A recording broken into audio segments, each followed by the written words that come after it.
Hello and welcome to the Wrestling Group. I'm your host, Matt. For today's video, we'll be doing the predictions for NXT Stand and Deliver.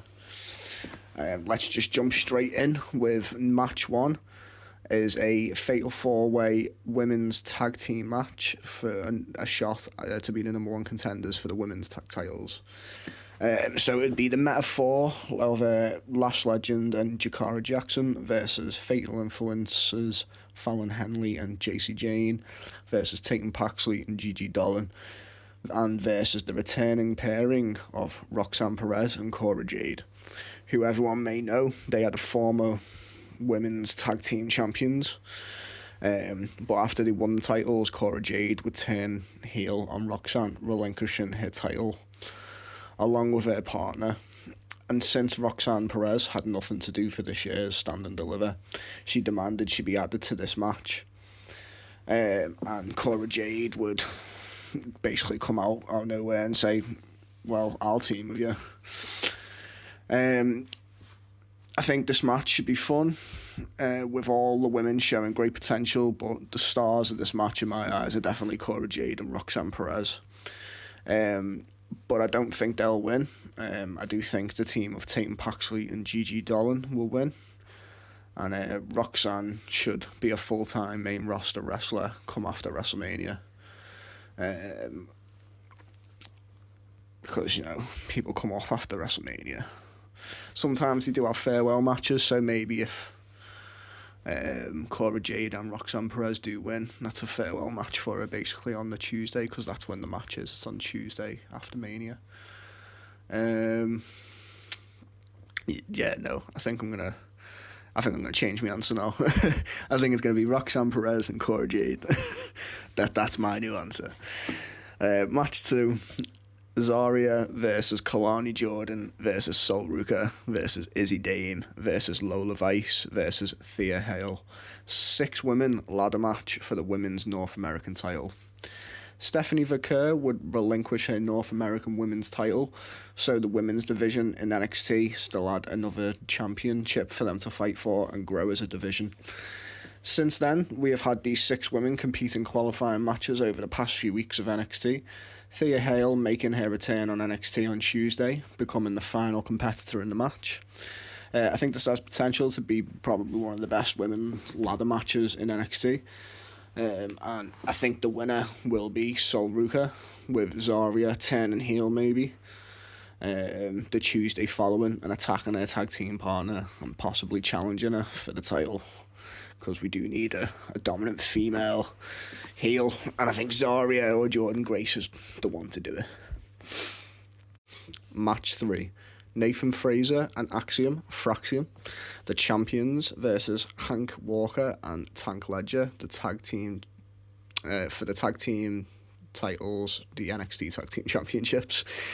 Hank and Tank will be the underdogs in this match, losing frequently on NXT, but out of nowhere winning a 4-team gauntlet match on NXT, proving they should be the number one contenders for the championships. But I think the winners will just be Fraxium, staying the longest reigning tag champions in NXT.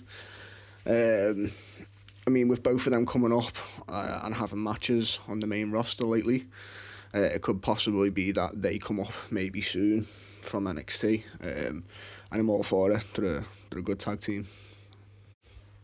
Match 4. The D'Angelo family versus Dark State. This match will be added after the brawl they had in the parking lot of NXT. I'm hoping Dark State can turn things around in their faction, because at the moment I'm not really a fan. I don't think the characters fit the name. They look like a Retribution 2.0, but even worse. I think Dark State will win to boost their heat as a group and their momentum.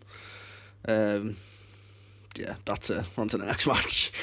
Match 5. Ricky Saints versus Ethan Page, singles match for the NXT North American Championship. Ethan Page would earn this match on NXT in a fatal 4-way. I think giving Ethan Page a title quickly was fine, but because it worked, but giving Ricky Starks one too soon wasn't the right move. I don't think he's that over, to be honest. I don't think he's that over to be a champion yet. I haven't really seen much of him yeah, I haven't seen really many of his matches, but at the moment he's not really doing much for me. Ethan Page has solidified himself as a top NXT superstar in only the short amount of time and being there in my eyes. I really enjoy his character and his in-ring work. I'm glad he switched up his finisher, and I think the Twist of Fate is a better finish for him. Yeah, I think Ethan Page should win this match and take another title to add to his collection. Match 6. Stephanie Vaquer versus Julia versus Jordynne Grace versus Jada Parker. Fatal 4-way match for the NXT Women's Championship. I think this match will be great. I like all the women in the match. Jada Parker for me is kind of the outcast of this match. I mean, she's getting a little bit of the crowd behind her, but I think Zarya should have been in this match. Give it that star quality match, like fatal 4-way that we want. I still think this would be a good match though. I think we could possibly maybe see Jordynne Grace turn heel. I think it'll be better for the character. As I said before, we need a beast heel like Zarya or Grace. So I think if Zarya doesn't, Grace will turn heel. I think one of them's going. Either tonight maybe or on Tuesday NXT. Stephanie would beat Julia for the women's title, holding both the NXT Women's World title and the NXT Women's North American title. We wouldn't see Julia for the next few weeks until she would return to join in the fight to who would be the number one contender. But the general manager of NXT, Ava, she would make a fatal 4-way for the women's NXT World title. I think the winner of the match will be Stephanie retaining her championship, possibly setting up for Stephanie Julia 2 at the next pay-per-view. Then we have the final match, match 7. Oba Femi, the champion, versus Trick Williams versus Javon Evans, triple threat match for the NXT Championship. The youngest person to possibly win the NXT World title in Javon Evans, as his theme song says, he is very bouncy.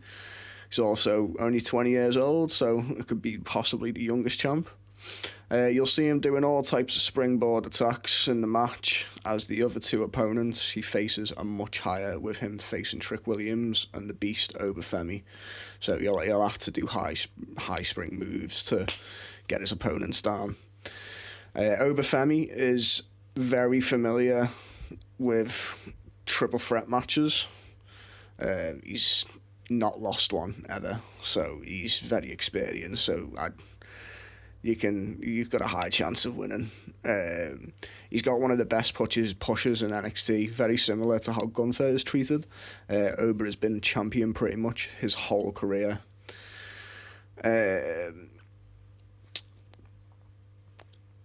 Trick Williams and Javon Evans have their own thing going on currently at the moment, with the crack starting to show in Trick Williams, possibly ready to turn heel. So that could give chance maybe the upper hand for the champion Oba Femi to retain his title, which I think is what's going to happen. I think Oba Femi will retain, stay undefeated in triple threat matches, and keep the ball rolling. So yeah, that is my predictions for NXT Stand and Deliver. As always, remember to like, comment, and subscribe, and to be notified when we make new videos. So yeah, thank you for listening. I've been Matt from the Wrestling Group, and I'll see you next time.